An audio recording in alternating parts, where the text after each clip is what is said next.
அடுத்ததாக மாவட்ட தலைவர் திருமதி டி சுமதி தசரதன் அவர்களை பேச வருமாறு அன்போடு அழைக்கிறேன்.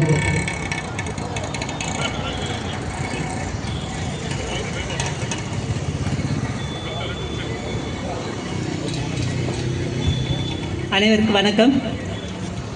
புத்தமிழுக்கு என் முதல் வணக்கம். இங்கு கூடியிருக்கும் தாமரை சொந்தங்கள் அனைவருக்கும் என் மாலை வணக்கம். எல்லாரும் எல்லாத்தையும் பேசி முடிச்சிட்டாங்க, என்ன பேசுறதுன்னு தெரியல. இருந்தாலும் நம்ம 100 நாள் திட்டத்தை பற்றி மட்டும் நான் பேசுகிறேன். குறைந்தபட்சம் 100 நாள் என்பது இப்போது 125 நாளாக அதிகரிச்சிருக்காங்க. விதைப்பு மற்றும் அறுவடை காலங்களில் 60 நாள் கொடுத்து விவசாயிகளுக்கு ரெஸ்ட் கொடுக்கணும் அப்படிங்கிறாங்க. விவசாய வேலைகளுக்கு ஆள் கிடைப்பதில்லை என்கிற குறையும் நீங்கும். அப்புறம் 15 நாளுக்கு ஒரு முறை சம்பளம் 240 ரூபா அப்படின்னு ஃபிக்ஸட் பண்ணுறது 3 மாதத்துக்கு ஒரு தடவை அப்படி தான் கொடுத்துட்டு இருந்தாங்க. இப்போ வாரம் கண்டிப்பாக கொடுக்கணும் அப்படின்னு மோடி ஐயா சொல்லியிருக்காங்க இந்த சாதனை பொதுக்கூட்டத்தில். அப்புறம் இன்னொன்று என்னென்னு பார்த்தீங்கன்னா 2019 செவிலியர்களுக்கு நிரந்தர பணின்னு சொன்னாங்க. அதுவும் செய்யவே இல்லை. அதனால தான் அவங்க போராட்டம் பண்ணிக்கிட்டு இருக்காங்க. நெக்ஸ்ட்டு தூய்மை பணியாளர்கள், அது நம்ம எல்லாருக்குமே தெரிஞ்ச விஷயம்தான்.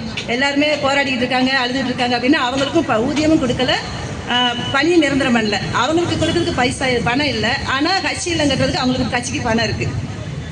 என்ன இது முன்னாடி பேசின எல்லாருமே எல்லாம் பேசிட்டாங்க. அதனால் மறுபடியும் நேர விரையத்துக்கு காரணமாக இதோடைய உரையை முடிச்சுக்கிறேன். தமிழ் இலக்கியம் சார்பாக கவிதை சுமதி தசரதன்.